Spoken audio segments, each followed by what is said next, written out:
शांति, ज्ञान के सागर, आनंद के सागर शिव परमात्मा कहते हैं, मीठे बच्चे, तुम्हारी नजर किसी भी देहधारी की तरफ नहीं जानी चाहिए, क्योंकि तुम्हें पढ़ाने वाला स्वयं निराकार ज्ञान का सागर बाप है। प्रश्न है, उच्च पद के लिए कौन सी एक मेहनत तुम बच्चे ग्रस्त व्यवहार में रहते भी कर सकते हो। देखो, जो गृहस्थी है, बाबा उनको कहते हैं कि बच्चे उच्च पद मिल सकता है। अगर आप ग्रस्त व्यवहार में भी रहते हो तो कौन सी मेहनत करनी है? उत्तर है, ग्रस्त व्यवहार में रहते सिर्फ ज्ञान कटारी चलाओ, सुदर्शन चक्रधारी बनो और शंख ध्वनि करो। ज्ञान कटारी चलाओ मतलब ज्ञान सुनाओ, ज्ञान सुनो और सुनाओ और स्व का दर्शन करो। 5 स्वरूपों का अभ्यास बताया है ना, तो वो करो। शंख ध्वनि करो, बाबा का परिचय सबको दो। चलते फिरते बेहद के बाप को याद करो और उसी सुख में रहो, तो ऊंच पद मिल जाएगा। यही मेहनत है। प्रश्न है, योग से तुम्हें कौन सा डबल फायदा होता है? उत्तर है, एक तो इस समय कोई विकर्म नहीं होता। जब हम योग में रहते हैं, बाबा की याद में रहते हैं, आत्मिक स्थिति में रहते हैं, तो बाबा कहते हैं कोई विकर्म नहीं होगा। दूसरा, पास्ट के किए हुए विकर्म भी विनाश हो जाएंगे। गीत है, माता तू है सबकी भाग्य विधाता। ओम शांति। सत्संग व कॉलेज आदि जो होते हैं, वहां देखने में आता है कौन पढ़ाते हैं। नजर पड़ती है जिस्म पर। कॉलेज में कहेंगे फलाना प्रोफेसर पढ़ाते हैं, सत्संग में कहेंगे फलाना विद्वान सुनाते हैं। मनुष्य पर ही नजर जाती है ना। यहाँ तुम्हारी नजर किसी देहधारी पर नहीं जाती। तुम्हारी बुद्धि में है कि निराकार परमपिता परमात्मा इस तन द्वारा सुनाते हैं, तो बुद्धि चली जाती है माता पिता और बाप दादा की तरफ। बच्चे सुनाएंगे, क्या कहते हैं कि हमको भगवान पढ़ाते हैं। कहेंगे ज्ञान का सागर बाप द्वारा हम सुन रहे हैं। तो फर्क हो गया ना। तो दोनों तरफ से अगर हम कंपैरिजन करें तो समझ में आ जाता है कि वहां मनुष्य पढ़ाते हैं, यहाँ स्वयं परमात्मा पढ़ाते हैं। तो यहाँ तुम्हारी दृष्टि जाती है शिव बाबा की तरफ। ऐसे भी जगदम्बा भी जो थी ना, वो भी बाबा की पूरी मुरली एक्यूरेट रिपीट करती थी। तो जगदम्बा थी, वो बरोबर उसने भी सौभाग्य बनाया। देखो, जिसके बहुत सारे मंदिर है, दुनिया वाले तो भगवान को भी सर्वव्यापी कहने के लिए कितनी बातें सिद्ध करते हैं, 20 नाखूनों का जोर लगा देते हैं।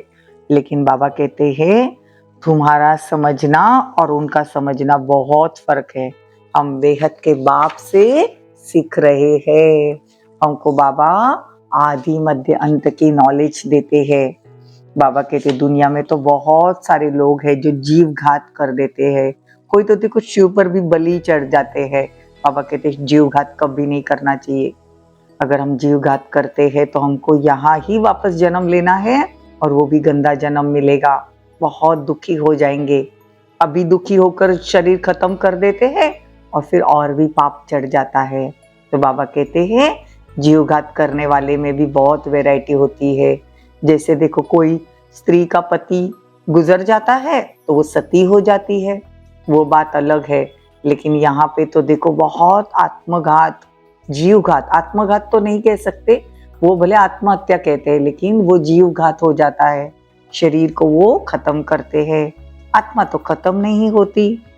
देखो, अभी तुम बच्चे जानते हो, यह जगदम्बा जगत पिता जो स्थापना अर्थ निमित्त बने हैं, वही फिर स्वर्ग में पालन करता बनेंगे। अंडरलाइन। अभी ब्रह्मा बाबा और मम्मा जो निमित्त बने हैं सतयुग की स्थापना के, बाबा कहते सतयुग में जाकर वही लक्ष्मी नारायण बनकर हमारी पालना करेंगे। मनुष्य तो जानते ही नहीं विष्णु कुल किसको कहा जाता है। विष्णु तो सूक्ष्म वतनवासी है, फिर उनका कुल कैसे हो सकता है? अभी तुम जानते हो विष्णु के दो रूप है, लक्ष्मी नारायण बन पालना करते हैं, राज्य करते हैं, यह है ज्ञान चिता। तुम योग लगाते हो उस परमपिता परमात्मा के साथ, वो है शिव बाबा। देखो वो है पतियों का पति और पिताओं का भी पिता, सब कुछ वो एक है ना, उससे सब संबंध आ जाते हैं, सर्व संबंध उसके साथ होने चाहिए। कभी उसको सखा बना लो, कभी उसको खुदा दोस्त बना लो, कभी उसको बाप टीचर सदगुरु बना लो, कभी उसे डॉक्टर बना लो, रूहानी सर्जन है, कभी उसको टीचर बना लो, ज्ञान इंजेक्शन लो। तो बाबा कहते सर्व संबंधों का सुख मुझसे लो। बेहद का बाप आकर बच्चों को सुलटी मत देते हैं। समझो लौकिक बाप कहते हैं कॉलेज पढ़कर बैरिस्टर आदि बनो, तो वो कोई उल्टी मत नहीं होती है। देखो शरीर निर्वाह अर्थ तो कार्य करना राइट है ना, वो पुरुषार्थ तो करना ही है, साथ साथ भविष्य 21 जन्मों के लिए शरीर निर्वाह अर्थ के लिए पुरुषार्थ करना है।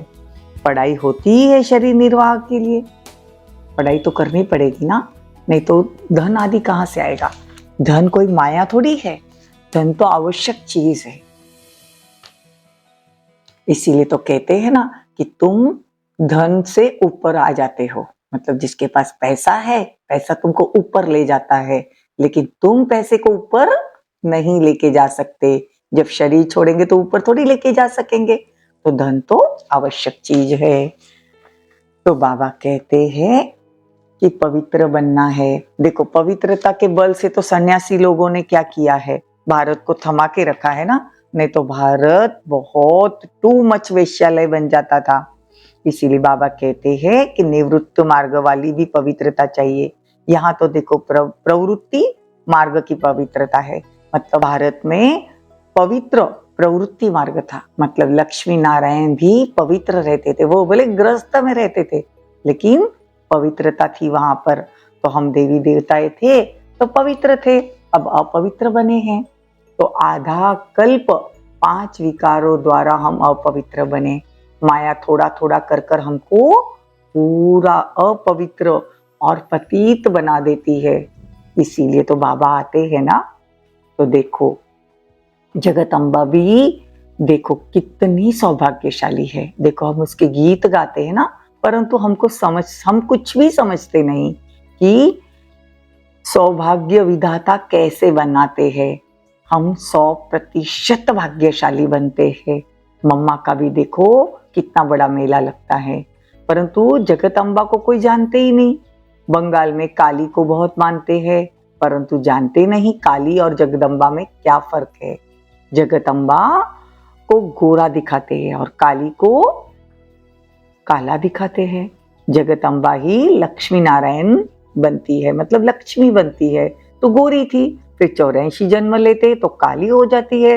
तो मनुष्य मूंझते हैं, वास्तव में काली और अम्बा तो एक ही है ना, कुछ भी जानते नहीं। इसको कहा ही जाता है अंधश्रद्धा। सत्युग त्रेता में गोरा, द्वापर कलयुग में काला। तो अभी बच्चे जानते हैं जो पास्ट में थी वो जगत अम्बा थी, उसने भारत का भाग्य बनाया। तुम भी भारत का सौभाग्य बनाते हो, 100% भाग्य बनाते हो। सौभाग्य माताओं का ही मुख्य नाम है। बाबा ने माताओं पर आकर कलश रखा, तो बाबा कहते हैं माताओं की महिमा भी ज्यादा करते हैं बाबा। बाबा कहते गृहस्थ व्यवहार में रहो, कमल फूल समान रहो। देखो ब्राह्मणों को ही कमल फूल समान रहना है, कुंवारियों को तो है ही पवित्रता कमल फूल समान। बाकी जो विकार में जाते हैं उनको कहते हैं पवित्र बनो। गृहस्थ व्यवहार में रहना है, कमल फूल समान बनना है, फिर स्वदर्शन चक्रधारी बनना है, फिर शंख चक्रधारी मतलब शंख बजाना है। तो ज्ञान कटारी चलाओ तो बेड़ा पार हो जाएगा। देखो मेहनत बिगर तो उच्च पद तो पा नहीं सकेंगे। चलते फिरते उस सुख में रहो। अंडरलाइन चलते फिरते, ये जो बाबा जो बता रहे सुदर्शन चक्र घुमाना है, ज्ञान कटारी चलाना है, तो बाबा कहते ये सुख में रहो। और बाप को याद करो जो बहुत सुख देते हैं, उनकी याद रहती है ना। बाबा क्या कहते हैं, बाद आदि मध्य अंत बाबा हमको सुख दे रहे, तो जो सुख देता है उसकी याद तो रहती है ना। बाप कहते जितना हो सके ऑर्गन्स को शांत कर दो, शरीर से डिटैच हो जाओ। बाप कहते हैं शांति तो तुम्हारा स्वधर्म है। पहले शरीर को शांत करो, फिर मन को शांत करो और खुद को आत्मा समझकर शांति हमारा स्वधर्म है, उस स्वधर्म में टिक जाओ। बाकी शरीर से कोई काम नहीं लेना है, उस टाइम पे एकदम चुपचाप बैठ जाओ, अशरीरी हो जाओ, बाप से योग लगाओ तो विकर्म विनाश हो जाए। बल कोई सन्यासी से तुमको शांति मिले, परंतु उससे कोई विकर्म विनाश नहीं हो सकता। अगर कोई सन्यासी के पास जाओ और मन को थोड़ी शांति मिल भी जाए अल्पकाल के लिए, बाबा कहते उससे विकर्म विनाश नहीं होंगे। यहाँ तो बाप को याद करने से ही विक्रमाजीत बन जाएंगे। अच्छा, ओम शांति में बैठे हैं करके विकर्म भी विनाश होंगे, डबल फायदा होगा। विकर्माजीत भी बनेंगे और विकर्म भी विनाश होंगे। जो पास्ट के किए हुए कर्म है, पुराने विकर्म भी विनाश होते हैं। सिवाय योग बल के पुराने विकर्म किसी भी हालत में किसी से भी विकर्म विनाश नहीं होंगे, मतलब कोई के भी होंगे नहीं। इसीलिए बाबा कहते बच्चे ठंडे मत हो जाओ। बाप समझाते हैं बच्चे समय बाकी थोड़ा है, इसीलिए गफलत मत करो। अच्छा, मीठे मीठे सिकिलदे बच्चों प्रति माता पिता बाप दादा का याद प्यार और गुड मॉर्निंग। रूहानी बाप की रूहानी बच्चों को नमस्ते। हम रूहानी बच्चों की रूहानी माता पिता बाप दादा को याद प्यार, गुड मॉर्निंग, नमस्ते, थैंक यू, बहुत बहुत शुक्रिया। धारणा के लिए मुख्य सार, शरीर से डिटैच हो, अशरीरी बन सच्ची शांति का अनुभव करना है। बाप की याद से स्वयं को विकर्माजीत बनाना है। दूसरा पॉइंट, अविनाशी प्रालब्ध बनाने के लिए, देखो अविनाशी प्रालब्ध बनानी है तो अविनाशी पढ़ाई पर पूरा ध्यान देना है। अगर हमको अविनाशी प्रालब्ध बनानी है तो पढ़ाई भी कौन सी होनी चाहिए, अविनाशी। उल्टी सब मतों को छोड़ एक बाप की सुलटी मत पर चलना है। वरदान, ऊंची स्टेज पर रह, प्रकृति की हलचल के प्रभाव से परे रहने वाले, प्रकृति जीत भव। इतना सुंदर वरदान है। ऊंची स्टेज पर रह, प्रकृति की हलचल से मतलब उसके प्रभाव से परे रहने वाले, प्रकृति जीत भव। माया जीत तो बन रहे हो, लेकिन अब प्रकृति जीत भी बनो, क्योंकि अभी प्रकृति की हलचल बहुत होनी है। कभी समुद्र का जल अपना प्रभाव दिखाएगा तो कभी धरनी अपना प्रभाव दिखाएगी। अगर प्रकृति जीत होंगे तो प्रकृति की कोई भी हलचल हिला नहीं सकेगी। सदा साक्षी होकर सब खेल देखेंगे। देखो आज बाबा ने बताया कि माया जीत तो हम बन रहे हैं, लेकिन प्रकृति जीत कैसे बनना है। प्रकृति जीत बनने के लिए साक्षी होकर सब खेल देखो। जैसे फरिश्तों को सदा ऊंची पहाड़ी पर दिखाते हैं, ऐसे आप फरिश्ते सदा ऊंची स्टेज पर रहो, तो जितना ऊंचे होंगे उतना हलचल से स्वतः ही परे हो जाएंगे। मतलब फरिश्ता स्थिति में रहना है। स्लोगन, अपने श्रेष्ठ वाइब्रेशन से सर्व आत्माओं को सहयोग की अनुभूति कराना भी तपस्या है। तपस्या किस किस को कहेंगे, आज बाबा समझाते हैं कि अपने वाइब्रेशन से सर्व आत्माओं को सहयोग देना और उनको यह अनुभव करवाना, ये भी तपस्या का रूप है। अव्यक्त इशारा है, अभी समय बहुत थोड़ा है और काम बहुत करना है, इसीलिए अपने आप से दृढ़ प्रतिज्ञा करो कि आज से ये पुराने संस्कार, ये व्यर्थ संकल्प कभी भी उत्पन्न होने नहीं देंगे। जब ऐसी दृढ़ प्रतिज्ञा करेंगे तब प्रत्यक्ष फल मिलेगा, परमात्मा प्रत्यक्षता होगी। ओम शांति, ओम शांति।